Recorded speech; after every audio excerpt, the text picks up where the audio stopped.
የተወደዳችሁ ወንድሞችና እህቶች የጌታ ጸጋና ሰላም ይብዛላችሁ። ወንድማችሁ ዮሴፍ ነኝ። ባለፈው ቃል በገባው መሰረት ተመልሼ መጥቻለሁ።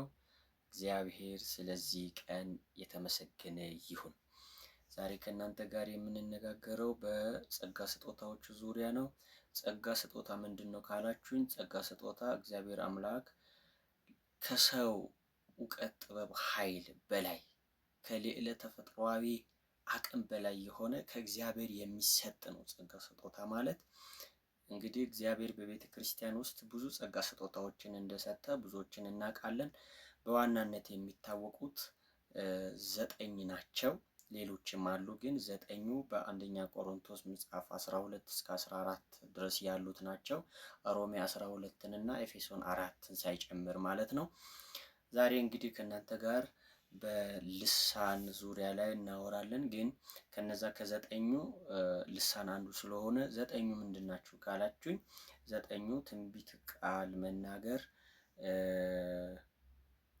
እንደዚሁም ደግሞ የእውቀት ቃል መናገር፣ የጥበብ ቃል መናገር፣ የእምነት ቃል መናገር፣ የፈውስ ስጦታ፣ ታምራት የማድረግ፣ በልሳን መናገር እና በልሳን የተነገረውን መተርጎም፣ እንደዚሁም ደግሞ መናፍስትን የመለየት ስጦታ ናቸው። እነዚህን በሶስት ርዕስ ስር አስቀምጠን ካየን የመናገር ስጦታ፣ የኃይል ስጦታ፣ እንደዚሁም የመገለጥ ስጦታ። የመናገር ስጦታ ስንል የጥበብ ቃል መናገር፣ የእውቀት ቃል መናገር፣ ትንቢትን መናገር። የኃይል ስጦታ ስንል የፈውስ ስጦታ፣ የታምራት ማድረግ ስጦታ፣ እንደዚሁም ደግሞ የእምነት ስጦታ። የመገለጥ ስንል በልሳን የመናገር ስጦታ፣ በልሳን የተነገረውን የመተርጎም ስጦታ፣ እንደዚሁም ደግሞ መናፍስትን የመለየት ስጦታ ነው። ዛሬ ከ9ኙ ውስጥ ልሳንን በተመለከተ የተወሰነ ላወራ ፈልጋለሁ። እንግዲህ ልሳን በመጽሐፍ ቅዱስ ላይ 13 ጊዜ እንደተጠቀሰ አንዳንድ ጥናቶች ያሳያሉ። ከነዛ ውስጥ 2ቱ አንድ አካባቢን ለመግለጽ ሲጠቀሙ፣ 11ዱ ደግሞ የእግዚአብሔርን ሕዝብ ለማነጽና እግዚአብሔርን ለማስከበር የተጠቀሱ ናቸው። ስለዚህ ልሳን ምንድን ነው ካላችሁ፣ ልሳንን ጌታችን መድኃኒታችን ኢየሱስ ክርስቶስ ወደ ሰማይ ከማረጉ በፊት በስሙ ማድረግ የምንችላቸውን ነገሮች ነገራቸው። በዛን ዘመን የነበሩ ለሐዋርያቶች፣ አብሮ ከሐዋርያቶች ጋር ለነበሩ ሰዎች፣ እንደዚሁም ደግሞ አሁን በስሙ ለምናምን ለኛ በስሙ ማድረግ የምንችላቸውን ነገር ነገራቸው። ከነዛ ውስጥ ኢየሱስ ከተናገራቸው ውስጥ አንዱ በአዲስ ቋንቋ ይናገራሉ የሚል ነው። እንግዲህ አማኞች ኢየሱስ ወደ ሰማይ ካረገ በኋላ መንፈስ ቅዱስ ሲመጣ ሐዋርያ ሥራ መጽሐፍ ምዕራፍ 2 ላይ በልዩ ልዩ ልሳኖች ተናገሩ የሚል እንመለከታለን። ስለዚህ ልሳን አንድ ሰው በመንፈስ ቅዱስ የማመን ምልክት ነው። የስጋችን ቋንቋ ተምረን እናውቃለን። የመንፈሳችን ቋንቋ ኢየሱስን በማመን በመንፈስ ቅዱስ በመሞላት እናውቃለን ወይም እንሞላለን። መንፈስ ቅዱስ እኛን ይሞላናል። በዚህ በልሳን ቋንቋ እንደ ስጋ ቋንቋ ተምረን የምናውቀው አይደለም። በመንፈስ ቅዱስ ስንሞላ የሚሆን የመንፈሳችን ድምፅ የሆነ የእግዚአብሔር ስጦታ ነው። ስለዚህ ዛሬ በአንደኛ ቆሮንቶስ 14 ላይ ትኩረት አድርገን አንዳንድ ነገሮችን ለማየት እንሞክራለን። እንግዲህ ልሳን ስጦታ ለማነጽ ይሁን የሚል ነው ርዕሴ።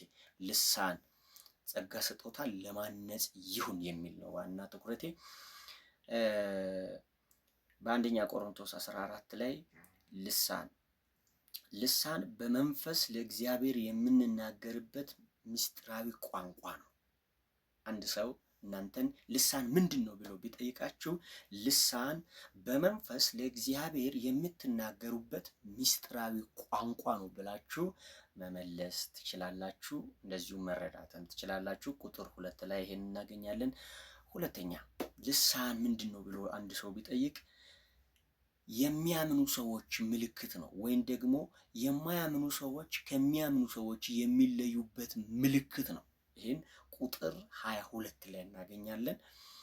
የማያምን ሰው በክርስቶስ ኢየሱስ ያላመነ ሰው መንፈስ ቅዱስ በእርሱ ላይ አይኖርም። መንፈስ ቅዱስ ያልተሞላ ሰው በዚህ በልሳን ቋንቋ መናገር አይችልም። ክብር ለእግዚአብሔር ይሁን። ሶስተኛው ልሳን ምንድን ነው ከተባለ ራሳችንና የእግዚአብሔርን ሕዝብ ለማነጽ የምንጠቀምበት መንፈሳዊ ስጦታ ነው ልሳን። ይህንንም ቁጥር 12 እና ቁጥር 26 ላይ ማግኘት እንችላለን። ስለዚህ ልሳንን እንዴት እንጠቀም? ሁላችሁም ልብ እንድትል ፈልጋለሁ። ልሳንን እንዴት እንጠቀም? ልሳንን በሁለት መንገድ እንጠቀማለን። አንደኛው ለብቻችን ስንሆን የምንጠቀመው ልሳን ነው። ይሄን ልሳን ጳውሎስ ከሁላችሁ ይልቅ በልሳኖች እናገራለሁና እግዚአብሔርን አመሰግናለሁ በማለት ቅዱስ ሐዋርያው ጳውሎስ የእግዚአብሔር ሰው ጳውሎስ ሲናገር እንመለከታለን። ቁጥር 18 እና 19 ላይ ታገኙታላችሁ። ለብቻችን ስንሆን እንደፈለገን መንፈስ ቅዱስ ባቃተተን ልክ መጸለይ መናገር እንችላለን ማለት ነው። ለብቻችን ወይም አማኞች ባሉበት ብቻ ላይ መንፈሳዊ ብስለት ያሉ አማኞች በተሰበሰቡበት ብቻ ላይ ማለት ነው። ሁለተኛው በጉባኤ መካከል ልሳንን ስንናገር መተርጎም አለበት። ለብቻችንና በጉባኤ መካከል ልሳን በጉባኤ መካከል ልሳንን ስንናገር መተርጎም መቻል አለበት። አሁን በአብያተ ክርስቲያናት አንዳንድ አብያተ ክርስቲያናት ላይ የምናገኘው ብዙ ችግሮች አሉና ከነዛ ውስጥ አንዱ ልሳንን የማይተረጎመውን ልሳንን ሲጸልዩ ሊሆን ይችላል፣ ሲዘምሩ ሊሆን ይችላል፣ ሲሰብኩ ሊሆን ይችላል፣ ምስክርነት እየሰጡ ሊሆን ይችላል። በልሳን ሲናገሩ እንመለከታለን። እባካችሁ ተው ይላችኋል እግዚአብሔር። እባካችሁ ተው እላችኋለሁ እኔ። እባካችሁ ተው ይላችኋል የእግዚአብሔር ሰው ሐዋርያው ጳውሎስ። በቆሮንቶስ የነበሩ አማኞችን ሐዋርያው ጳውሎስ በዚህ አካሄድ ላይ በጉባኤ መካከል ልሳን እንዳይናገሩ ከልክሏቸዋል። የማይተረጎመውን ልሳን ማለት ነው። የማይተረጎም ልሳን በጉባኤ እንዳይናገሩ ከልክሏቸዋል። ይሄንን ደግሞ ቁጥር 14 እስከ 20 ድረስ ማየት እንችላለን። ጳውሎስ ለምንድን ነው በጉባኤ መካከል የማይተረጎመው ልሳን እንዳይናገሩ የከለከላቸው? ሁለት ምክንያት፣ ይቅርታ 3 ምክንያት። የመጀመሪያው የማያምኑ ሰዎች ወደ ጉባኤ ከመጡ ቋንቋውን ስለማያውቁ እግዚአብሔርን ማመስገን አይችሉም፣ አንደኛ። ሁለተኛ አሜን ማለት አይችሉም። ሶስተኛ አብደዋሉ ይላቸዋል ብሎ ሐዋርያው ጳውሎስ ቁልጭ ባለ መልኩ አስቀምጧል። ይሄው ከቁጥር 14 እስከ 20 ድረስ ማየት ትችላላችሁ። እንደዚሁም ደግሞ ከቁጥር 23 ማየት ትችላላችሁ። ስለዚህ የማይተረጎም ልሳን እባክሽ የእግዚአብሔር ሴት፣ እባክህ የእግዚአብሔር ሰው በጉባኤ መካከል አትናገር። ስለዚህ የሚተረጎም ልሳን ከሆነ እንዴት እንጠቀም? የሚተረጎም ልሳን ከሆነ 2 ወይም 3 ሰዎች ልሳን ሲናገሩ ሌሎች ይተርጉሙ።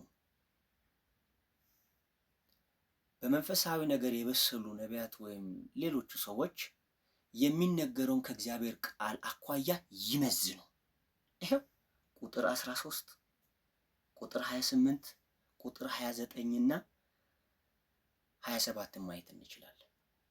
ስለዚህ ይሄ በጉባኤ መካከል የሚተረጎመው ልሳን የሌለው ሰው መጸለይ ይችላል፣ አንደኛ። ሁለተኛ ዝም ማለት ይችላል።